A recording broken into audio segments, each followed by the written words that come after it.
ஆடி மாதத்தை முன்னிட்டு தமிழ்நாட்டின் பல்வேறு பகுதிகளில் உள்ள கோயில்களில் திருவிழா மற்றும் சிறப்பு பூஜைகள் விமர்சையாக நடைபெற்று வருகிறது. சென்னையை அடுத்த ஒட்டியம்பாக்கம் பகுதியில் உள்ள முத்து மாரியம்மன் கோயிலில் கூழ் ஊற்றும் திருவிழா மற்றும் தண்டு துலுக்கநாத்தம்மன் கோயில் தீமிதி திருவிழா நடைபெற்றது. பெண்கள் உட்பட 35 பேர் அக்னிகுண்டத்தில் இறங்கி நேர்த்தி கடனை செலுத்தினர்.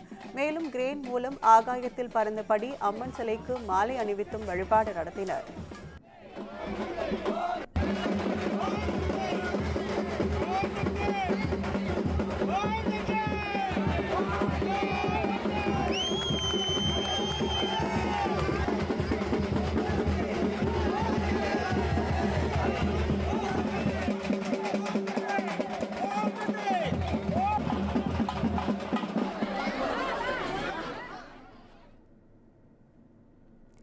திருச்சி மாவட்டம் கீழப்பெருங்காலூர் கிராமத்தில் உள்ள சங்கிலி கருப்பசாமி, பெரியண்ணசாமி, காமாட்சி அம்மன், ஐயனார் உள்ளிட்ட தெய்வங்களுக்கு கிடாவெட்டு திருவிழா நடைபெற்றது.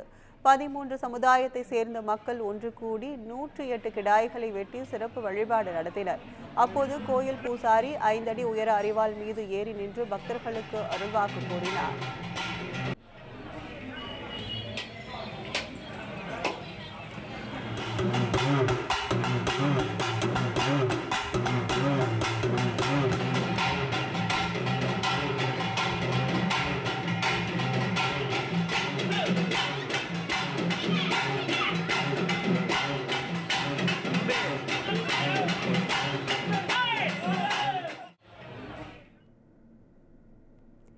திருவண்ணாமலை மாவட்டம் செங்கம் தோக்காடியில் உள்ள தர்மராஜா திரௌபதி அம்மன் கோயிலில் அக்னி வசந்த உற்சவ விழாவை முன்னிட்டு தீமிதி திருவிழா வெகு விமர்சையாக நடைபெற்றது. இதில் ஏராளமான பக்தர்கள் பங்கேற்று அக்னி குண்டத்தில் இறங்கி நேர்த்தி கடனை செலுத்தினர்.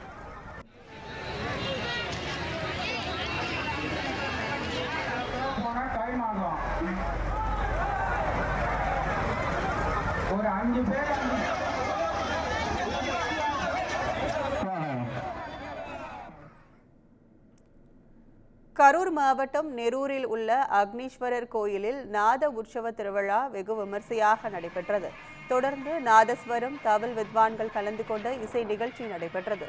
சுமார் 2 மணி நேர நிகழ்ச்சியில் 300க்கும் மேற்பட்ட இசைக்கலைஞர்கள் சிவபெருமானின் பாடல்களை பாடி அசத்தினர்.